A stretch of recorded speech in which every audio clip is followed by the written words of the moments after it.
All right, shalawam. First off, I want to say all praises to Yahawah, baha Yahawashi, double honors to the apostles and elders of GMS, and shalom to the elect out there pushing the word in sincerity and in truth.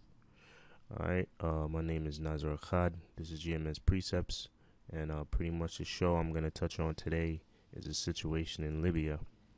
I read an article this week about basically talking about 5 years later after Gaddafi or Gaddafi was ousted from Libya by Western powers, um, uh, from basically Europe, NATO, and America. 5 years later, basically Libya is in a worse situation than it was when Gaddafi was in power.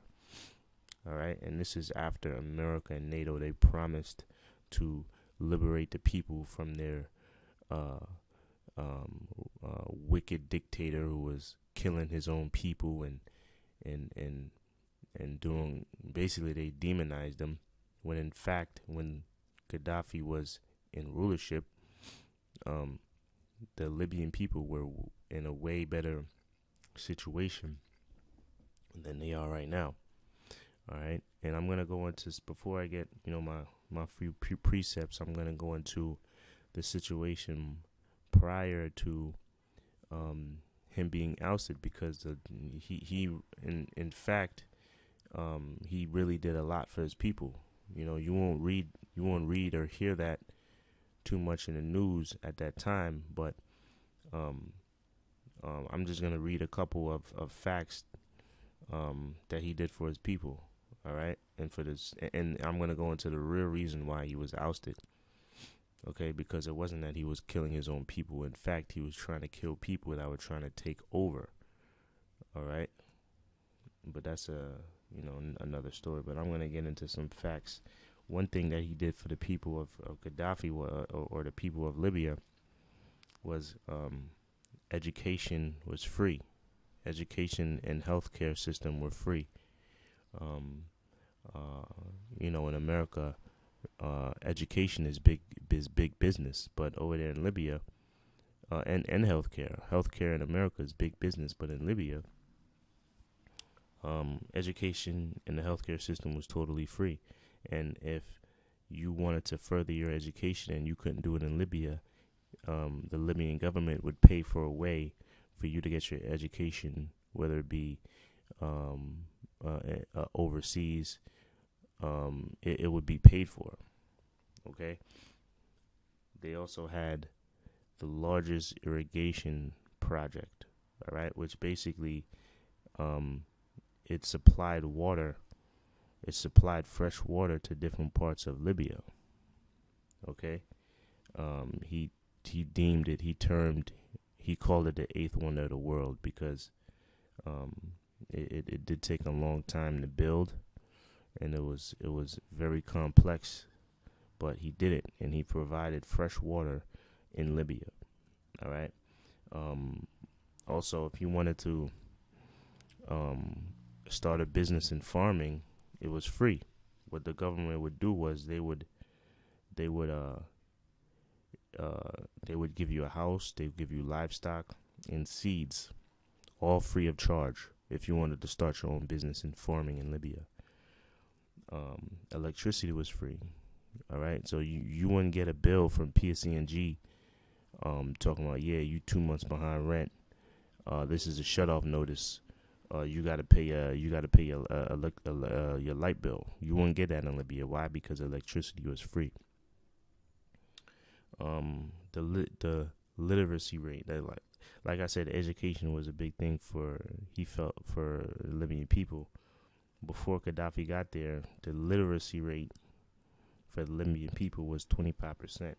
After Gaddafi got there, it jumped up to 87%. All right. So he felt that education was very important to his people. All right. And now I'm going to go into the real reason why he got ousted. Okay. And why the powers that be felt that he was a threat. Um, Libya had their own bank. Okay. Um, They didn't owe any money to any outside international bankers.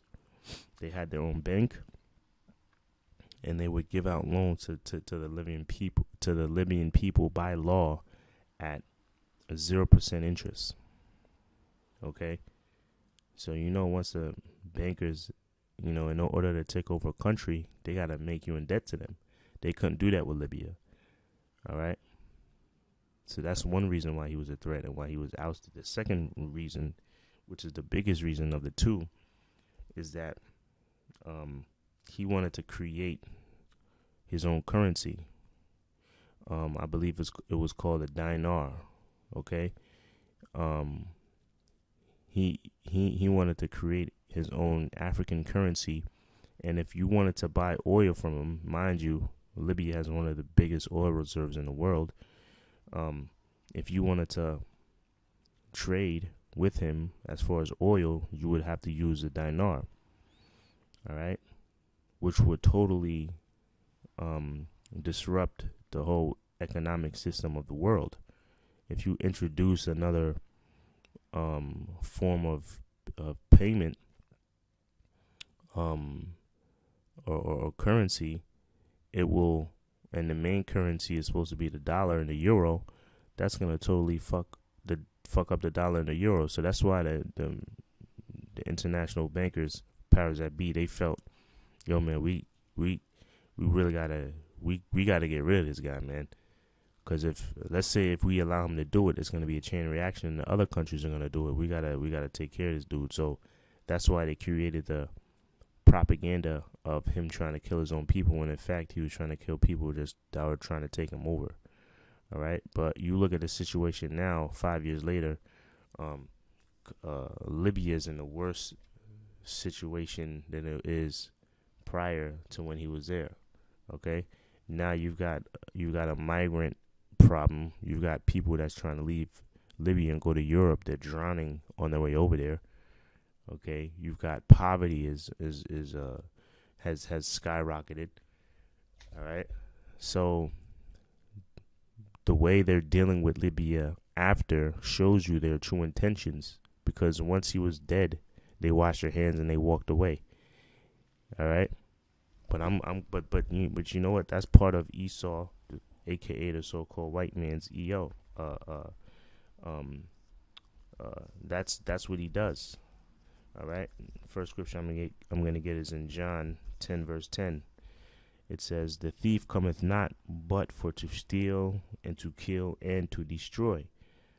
Right, and that's the MO of the devil, aka the so-called white man. His number one priority is to steal, kill, and to destroy, man. All right, because I tell you this: if Libya's number one export was fucking iceberg lettuce, I guarantee you, they wouldn't have went in there. Okay. Same thing with Iraq and Afghanistan and all those other Middle Eastern countries. If their number one export was fucking coffee, right, and not oil or opium, they wouldn't be in there right now. Okay, so they want to, and that's why they want you. They want to. Their tactic is to make their country become in debt to them. That's their number one trick, because they know, just like the scriptures say, the servant is the borrower is servant to the lender. So once you have somebody that owes you basically in turn you own them. All right. Okay, so that was their number one premise, or their number one goal for taking over and ousting Gaddafi out of Libya. Okay, their number one motivation was to stop his plan of creating that African currency, because that's a direct threat to them and their plans. Okay, now the second scripture I'm going to get is in Psalms 52 verse 2, it says, the tongue deviseth mischiefs like a sharp razor, working deceitfully. Now, who can that be talking to? All right. I always say this. The so-called white man, they've earned the name devil, okay? Because when you go into the word devil, it goes into the Greek word diablos, which simply means deceiver. All right. Now, who's the number one deceiver? As what race of people is the number one? What race of people is the number one deceiver on the planet Earth? You've got to say the so-called white man. It's not any other nation. No other nation lies like Esau, aka the so-called white man. All right. So they lied. Any country they go into, they're gonna create a reason, and guess what? They can do it by law now. Basically, they've been doing it, but certain things they make a law so they can do it legally now, which is what to lie to the NDAA allows the government to create propaganda through their news media, or basically lies to influence the people of America and across the world. And that's exactly what they did. They created the story of Gaddafi being some ruthless dictator, militant guy, Satan himself, as a reason to go in there and kill him. You know, it says, "Thou lovest evil more than good, and lying rather than to speak righteousness." Okay, that's the MO of the so-called white man.